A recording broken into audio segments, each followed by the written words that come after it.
One of the first real jobs that I ever had was doing door-to-door sales. The pay was strictly commission, so it was entirely possible to spend 60 hours working in a week just to make a grand total of nothing, not a dime.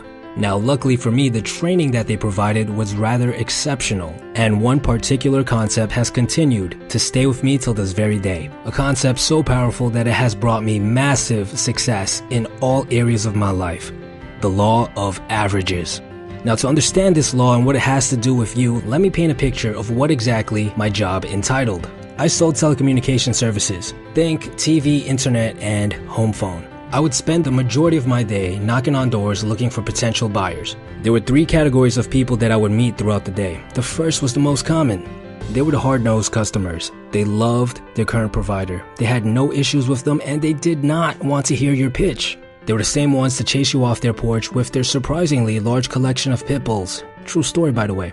Now, only the best of the best salesmen could get them to buy. And even then, the rate of success would be extremely low. These guys made up about 80% of all consumers.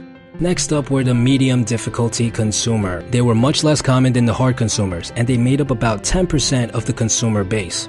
They were indifferent about their provider. They didn't love them. At the same time, they didn't really hate them either.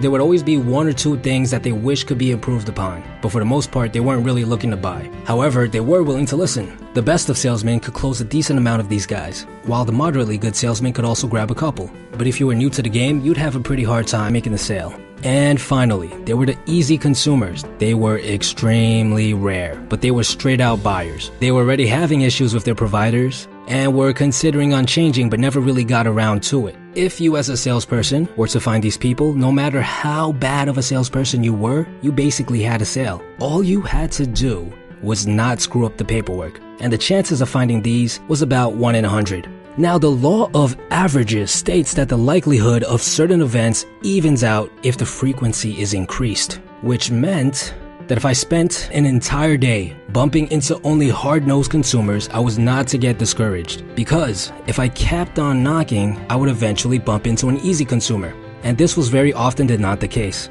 There's even one particular day which I remember extremely vividly. I had just finished training, and I was finally out on the field on my own.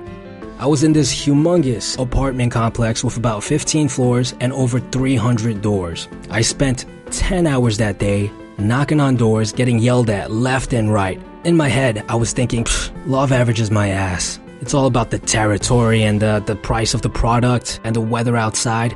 You know what? I'm gonna prove them wrong. I'm gonna finish knocking on all the doors, and I'm gonna show them that the law of averages is a hoax. And when I got to the very bottom of this 15-floor complex, the last 3 doors, guess what? Were all easy customers back to back. They were practically begging to be switched over. I remember going home that day baffled by the power of the law of averages, and over the years working there, it only became more and more ingrained into my mindset.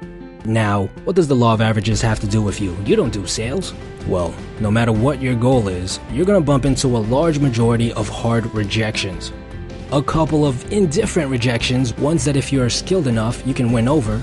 And once in a blue moon, you're gonna bump into some opportunities that are literally just waiting for you to show up at their doorsteps.